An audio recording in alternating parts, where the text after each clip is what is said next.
Recently release हुई scam 1992 series बहुत trending पर है, जहां हर्षद मेहता के सबसे बड़े स्कैम के बारे में बताया गया है।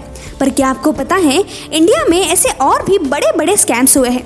तो आज इस वीडियो में हम इंडिया में हुए मेजर स्कैम्स के बारे में बात करेंगे। सबसे पहले हम बात करेंगे हर्षद मेहता स्कैम के बारे में, जिन्होंने स्टॉक मार्केट का सबसे बड़ा स्कैम किया था। 1988 में हर्षद मेहता बॉम्बे स्टॉक मार्केट के टॉप ब्रोकर थे और इसी का फायदा उठाते हुए उन्होंने स्टॉक मार्केट का सबसे बड़ा स्कैम किया था। ये स्टोरी किसी बॉलीवुड मूवी से कम नहीं, जहां हर्षद मेहता ने 3,500 करोड़ से लेकर 5,000 करोड़ का स्कैम किया था। हर्षद मेहता ने अपनी बीकॉम की डिग्री कंप्लीट करने के बाद बहुत सारे छोटे मोटे जॉब्स किए थे। बाद में हर्षद मेहता BSE यानी बॉम्बे स्टॉक एक्सचेंज के ब्रोकर बने और फिर कुछ साल बाद खुद की कंपनी ओपन की, जिसका नाम था grow more research asset management, और अपना स्टॉक ब्रोकिंग का बिजनेस स्टार्ट किया। लेकिन मेहता अपने सक्सेस से सेटिस्फाइड नहीं थे, जिसके चलते उन्होंने पैसों के लालच में बहुत बड़ा फ्रॉड किया।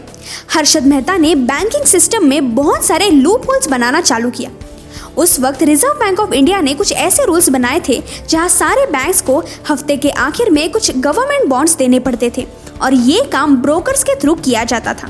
उस वक्त हर्षद मेहता बॉम्बे के टॉप ब्रोकर थे, जहां वो एक बैंक को गवर्नमेंट सिक्योरिटीज देने का वादा करके पैसे लेते थे और कुछ हफ्तों का टाइम लेते थे। फिर मेहता दूसरे बैंक में जाकर उनसे गवर्नमेंट सिक्योरिटीज लेते थे और उन्हें ज्यादा इंटरेस्ट देने का वादा करते थे। ऐसे ही जिन बैंक्स को गवर्नमेंट बॉन्ड्स चाहिए होता था, उन्हें बॉन्ड्स मिल जाते थे जो कि बैंक रिसिप्ट्स के थ्रू दिए जाते थे, और दूसरे बैंक्स को मेहता ज्यादा इंटरेस्ट से पैसे भी रिटर्न करते थे। तो यह स्कैम कहाँ हुआ? याद है, मैंने कहा था हर्षद मेहता पैसे रिटर्न करने से पहले बैंक से कुछ हफ्तों का टाइम लेते थे। उस समय हर्षद मेहता उन पैसों से स्टॉक्स में इन्वेस्ट करते थे और वैसे ही अपनी कंपनी के स्टॉक्स की प्राइस भी बहुत बढ़ाते थे। ऐसे ही मेहता ने स्टॉक मार्केट में पैसे मैनिपुलेट करना चालू किया। ACC के शेयर्स उन्होंने 200 से 9,000 कर दिए थे, यानी 4,400% से इंक्रीमेंट।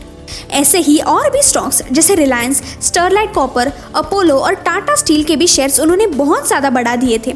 और इतने ज़्यादा शेयर्स बढ़ जाने के बाद बड़े से बड़े बिजनेसमैन से लेकर चाय वाले भी स्टॉक मार्केट की ही बातें करते थे, जिसके चलते मेहता का बहुत अच्छा इनकम जनरेट होता था। लेकिन उनके पैसों के लालच ने उन्हें गलत काम करने से मजबूर कर दिया। हर्षद मेहता ने कुछ फेक बैंक रिसिप्ट्स बनाई थी और उनकी मदद से बैंक से पैसे लेना चालू कर दिया।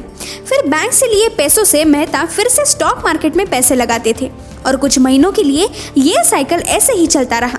जब तक स्टॉक्स की प्राइस हाई थी तब तक मेहता बहुत प्रॉफिट कमाते थे, लेकिन जब स्टॉक्स की प्राइस कम होती गई तब हर्षद मेहता बैंक्स को पैसे रिटर्न नहीं कर पाए। फिर 1992 में जर्नलिस्ट सुचेता दलाल ने हर्षद मेहता का पर्दाफाश करके उनके सारे स्कैम्स को पब्लिकली एक्सपोज किया। 600 सिविल एक्शन सूट्स और 70 क्रिमिनल केसेस के चलते CBI ने हर्षद मेहता को गिरफ्तार कर लिया। फिर एक रात हर्षद मेहता के हार्ट अटैक के कारण मौत हो गई। लेकिन मेहता के इस स्कैम से स्टॉक मार्केट पूरा हिल चुका था और जिससे बैंकिंग सेक्टर को बहुत बड़ा नुकसान हुआ था, और ये स्कैम स्टॉक मार्केट का अभी तक का सबसे बड़ा स्कैम माना जाता है। फिर हम बात करेंगे हर्षद मेहता के चेले केतन पारेख के बारे में, जिन्होंने 40,000 करोड़ का स्कैम किया था।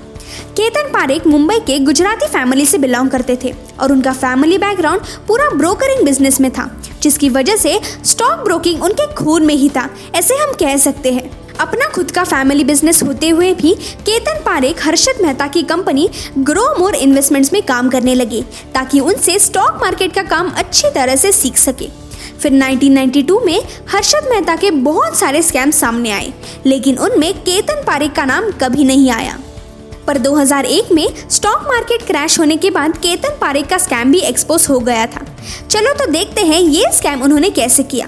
केतन पारेख ने IT एंड कम्युनिकेशन इंडस्ट्रीज में हाईली इन्वेस्ट किया था और उसके बाद उन कंपनीज के शेयर प्राइसेस बहुत ज़्यादा अमाउंट में बढ़ा दिए थे। इन स्टॉक्स को पॉपुलरली K10 के नाम से जाना जाता था। दोस्तों, दो टाइप के इन्वेस्टर्स होते हैं, रिटेल इन्वेस्टर और इंस्टीट्यूशनल इन्वेस्टर। रिटेल इन्वेस्टर यानी इंडिविजुअली जो इन्वेस्ट करते हैं, यानी कि आप और मैं, और इंस्टीट्यूशनल इन्वेस्टर्स यानी जो इंस्टीट्यूट्स या कंपनीज जो अपनी कंपनी के प्रॉफिट के लिए इन्वेस्ट करते हैं। हर्षद मेहता ने रिटेल इन्वेस्टर्स को टारगेट किया था, वही केतन पारेख ने इंस्टीट्यूशनल इन्वेस्टर्स पर फोकस किया। स्टॉक्स का प्राइस अपने पीक पॉइंट पर बढ़ने के बाद केतन अपने शेयर झट से बेच देता है, जिसे commonly pump and dump technique भी कहते हैं। पंप एंड डंप टेक्निक एक फ्रॉड स्कीम है जहां ब्रोकर किसी कंपनी के शेयर्स बड़ी मात्रा में खरीद लेते हैं और फिर इन्वेस्टर्स को झूठी इंफॉर्मेशन देकर उन्हें उस स्टॉक से अट्रैक्ट करने की कोशिश करते हैं। फिर शेयर्स बेचकर खुद मालामाल हो जाते थे और इन्वेस्टर्स को उससे बहुत नुकसान होता था। यही टेक्निक केतन पारेख ने यूज की थी और उससे बहुत पैसा कमाया था। उसके बाद में और एक टेक्निक जो केतन पारेख यूज करते थे वो था सर्कुलर ट्रेडिंग।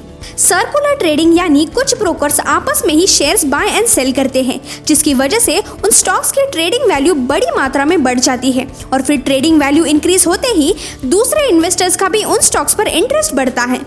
ऐसे ही स्ट्रैटेजीज केतन पारेख ने यूज किए थे। केतन पारेख ने और एक सबसे बड़ा स्कैम किया था। केतन पारेख ने गुजरात के माधवपुरा मर्सेंटाइल कोऑपरेटिव बैंक के मेजॉरिटी ऑफ स्टेक्स खरीद लिए थे, जिसके चलते वो अपने मर्जी से पे ऑर्डर्स बनवाया करते थे। पे ऑर्डर्स यानी जिसे पे करने की गारंटी बैंक की होती है। मतलब अगर ये पे ऑर्डर एक इंसान ने दूसरे इंसान को दिया तो बैंक उस दूसरे इंसान को जितना चाहिए उतना पे कर देगी, भले ही उस पहले इंसान के अकाउंट में पैसे हो या ना हो। लेकिन बैंक्स हमेशा ये पे ऑर्डर्स किसी बड़े या फिर भरोसेमंद व्यक्ति को ही देते हैं। यहाँ केतन पारेख ने बैंक से बहुत ज़्यादा अमाउंट के पे ऑर्डर्स बनवाए थे और दूसरे बैंक्स को पे ऑर्डर्स देकर और लोन लेना चालू कर दिया और इसी के चलते केतन पारेख ने बैंक से 1200 करोड़ निकाल लिए थे। लेकिन बाद में पता चला कि ये स्कैम पूरे 40,000 करोड़ का है। 1995 से लेकर 2001 तक केतन पारेख ऐसे ही स्टॉक मार्केट मैनिपुलेट करते रहे। लेकिन 2001 में केतन पारेख का पूरा स्कैम पब्लिकली एक्सपोज हो गया और उन पर insider trading, circular trading, pump and dump, misrepresentation of facts ऐसे कई स्कैम चार्जेस लग गए थे और केतन पारेख को ट्रेडिंग मार्केट से बाहर कर दिया गया। नेक्स्ट है सत्यम स्कैम। सत्यम कंप्यूटर्स एक आईटी कंपनी थी जो कि 1987 में बी रामालिंगम राजू ने अपने भाई के साथ मिलकर चालू की थी और कुछ सालों में ही ये कंपनी इंडिया की 4th लार्जेस्ट आईटी कंपनी भी बन चुकी थी और जिसके लिए रामालिंगा राजू को बहुत सारे अवार्ड्स भी मिले थे। लेकिन आगे जाकर यही कंपनी ने 7,800 करोड़ का फ्रॉड किया था। 1992 में सत्यम कंप्यूटर्स BSE यानी बॉम्बे स्टॉक मार्केट पर लिस्ट हो गई थी और 2001 में NYSE यानी न्यूयॉर्क स्टॉक मार्केट में भी लिस्ट हो चुकी थी। 2003 से लेकर 2008 तक सत्यम कंप्यूटर्स के शेयर प्राइसेस 300% से बढ़ गए थे और कंपनी का नेटवर्थ $2.1 बिलियन हो चुका था। इसी के चलते ये कंपनी एक लीडिंग आईटी कंपनी बन गई थी। उस समय रियल एस्टेट बहुत बूम पे था, जिसके चलते राजू ने रियल एस्टेट में इन्वेस्ट करना चालू किया।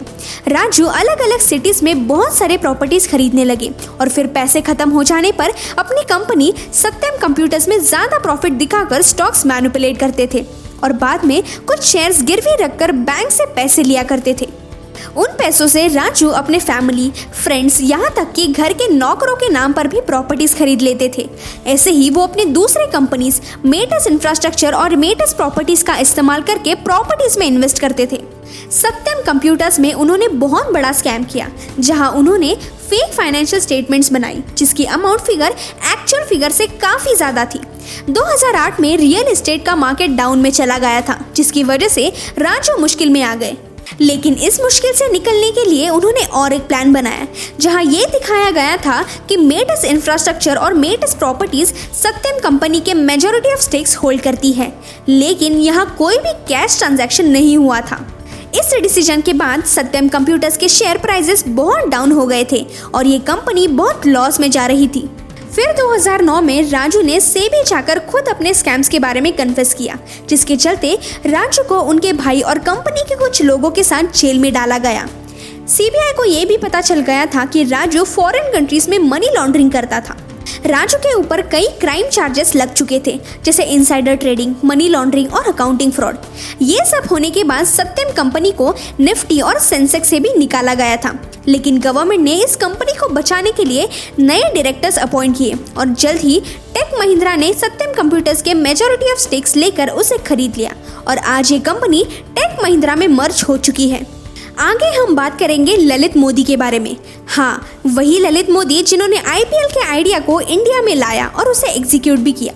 लेकिन आईपीएल के सक्सेस के बाद ललित मोदी ने अपने और अपनी फैमिली का फायदा करने के लिए आईपीएल के थ्रू बहुत सारे स्कैम्स किए। ललित मोदी एक बिजनेस फैमिली से बिलोंग करते थे और फिर यूएस से अपनी इंजीनियरिंग की डिग्री कंप्लीट करके उन्होंने इंडिया में अपना फैमिली बिजनेस को ज्वाइन किया, जिसका नाम था Godfrey Phillips India limited.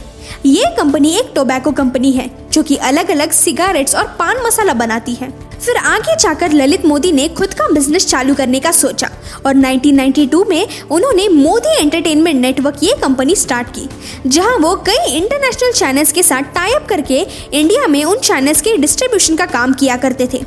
Walt Disney pictures के साथ उनकी 10 साल की पार्टनरशिप थी, लेकिन ये सब पार्टनरशिप सिर्फ वन टाइम के लिए थी। मतलब कोई भी कंपनी फिर से मोदी एंटरटेनमेंट नेटवर्क के साथ काम करने में इंटरेस्टेड नहीं थी, क्योंकि ललित मोदी कंपनीज के साथ ट्रांसपेरेंसी मेंटेन नहीं करते थे, जिसकी वजह से कंपनीज को ललित मोदी पर ट्रस्ट नहीं होता था। फिर धीरे धीरे मोदी एंटरटेनमेंट नेटवर्क ये कंपनी बंद हो गई। जब ललित मोदी यूएस में थे तब वो अमेरिकन स्पोर्ट्स लीग से काफ़ी ज़्यादा इम्प्रेस हुए थे और उन्होंने सोचा कि इंडिया में क्रिकेट का क्रेज़ कुछ ज़्यादा ही है, तो क्यों ना एक क्रिकेट लीग इंडिया में चालू करें। अपनी ये आइडिया उन्होंने बीसीसीआई को अप्रोच की थी, लेकिन बीसीसीआई ने इस आइडिया पर कुछ ज़्यादा इंटरेस्ट नहीं दिखाया। तब ललित मोदी ने सोचा कि अगर वो बीसीसीआई में कोई भी पोस्ट हासिल कर ले तो उनकी ये आईपीएल की आइडिया सक्सेसफुल हो सकती है, जिसके कुछ सालों बाद ही वो बीसीसीआई के वाइस प्रेसिडेंट बन गए थे और 2008 में ललित मोदी ने आईपीएल यानी इंडियन प्रीमियर लीग की शुरुआत की। उन्होंने खुद बिजनेसमैन और सेलेब्स के पास जाकर उन्हें आईपीएल टीम्स खरीदने के लिए कन्विंस किया था और बहुत सारे मार्केटिंग के चलते आईपीएल से बहुत रेवेन्यू जनरेट किया, जिससे बीसीसीआई को तो प्रॉफिट हुआ ही, लेकिन ललित मोदी ने भी अपना बहुत फायदा करके लिया। ललित मोदी आईपीएल के बहुत सारे ब्रॉडकास्टिंग डील्स अपने फायदे के लिए यूज करते थे। साथ ही उनके सारे फैमिली मेंबर्स आईपीएल टीम्स के मेजॉरिटी ऑफ स्टेक्स होल्ड करते थे। इतना ही नहीं, ललित मोदी अपने फैमिली मेंबर्स को आईपीएल के फ्रेंचाइजीज भी बेचते थे। ऐसे ही उन्होंने अपना और अपने फैमिली का आईपीएल के थ्रू बहुत फायदा करके लिया। फिर इस सब के चलते 2010 में ललित मोदी को आईपीएल के चेयरमैन पोस्ट से और बीसीसीआई के वीपी पोस्ट से निकाल दिया गया था। आईपीएल से जनरेट हुए रेवेन्यू से ललित मोदी ने फॉरेन में बहुत सारे कंपनीज भी सेटअप किए थे, जहां से उनका ब्लैक मनी व्हाइट मनी में कन्वर्ट किया जाता था। ऐसे ही उन्होंने बीसीसीआई में पैसों के कई स्कैम्स किए थे, जिसके चलते बहुत सारे इन्वेस्टिगेशंस ललित मोदी के अगेंस्ट चालू हो गए, लेकिन उनका ये केस अभी तक सॉल्व नहीं हुआ है, क्योंकि ललित मोदी इन्वेस्टिगेशन के वक्त ही लंदन भाग गए थे और अभी तक वो इंडिया नहीं लौटे हैं, जिसकी वजह से एजेंसीज उन्हें अरेस्ट नहीं कर सकती। Last but not the least है नीरव मोदी, जिन्होंने पूरे 11,338 करोड़ का स्कैम किया था। नीरव मोदी एक ज्वेलर थे और उनका ज्वेलरी शॉप बहुत ही पॉपुलर ब्रांड था। नीरव मोदी को अपना बिजनेस फॉरेन में भी एक्सपांड करना था, जिसके लिए उन्होंने पीएनबी यानी पंजाब नेशनल बैंक से एलओयू देने के लिए अप्रोच किया। पहले हम देखते हैं कि ये एलओयू क्या होता है। एलओयू यानी लेटर ऑफ अंडरटेकिंग। अगर हमें किसी फॉरेन बैंक से लोन लेना हो तो हमें हमारे इंडियन बैंक से एलओयू लेना पड़ता है। एलओयू की मदद से फॉरेन बैंक्स को ये गारंटी मिलती है कि अगर वो पर्टिकुलर पर्सन लोन चुका नहीं पाया तो इंडियन बैंक वो लोन चुका देगी। नीरव मोदी ने ऐसा ही एलओयू फॉरेन बैंक को दे दिया, जिसकी मदद से उन्हें यूएस डॉलर्स में लोन मिल गया। ये फॉरेन बैंक्स इंडियन बैंक्स के ही फॉरेन ब्रांचेस थे, लेकिन जब कुछ दिनों बाद ये फॉरेन बैंक्स ने पीएनबी से पैसा मांगा तो पीएनबी ने ये कहा कि उन्होंने ऐसा कोई एलओयू इशू नहीं किया था और नीरव मोदी ने ऐसे कई एलओयूज पंजाब नेशनल बैंक से बनवाए थे। ऐसे ही करते करते नीरव मोदी ने एक लोन चुकाने के लिए एलओयूज की मदद से दूसरे लोन्स ले लिए। इसी तरह नीरव मोदी ने 150 से भी ज़्यादा फेक एलओयूज बनवाए और फॉरेन में अपने ज्वेलरी शॉप के बहुत सारे ब्रांचेस ओपन किए। इतना ही नहीं, नीरव मोदी 6 साल तक ये स्कैम करते रहे, लेकिन 2017 में उनका ये स्कैम पकड़ा गया और एसबीआई ने इस पर इन्वेस्टिगेशन करना चालू किया। इस स्कैम में नीरव मोदी के अंकल मेहुल चोकसी, उनकी पत्नी अमी मोदी और उनके भाई निशल मोदी, इन सब के नाम भी आए थे। साथ ही पीएनबी के 10 एम्प्लॉयज को सस्पेंड कर दिया था। इन्वेस्टिगेशन चालू होते ही नीरव मोदी फौरन भाग गए, लेकिन इस फ्रॉड के चलते उन्हें लंदन में अरेस्ट कर लिया था।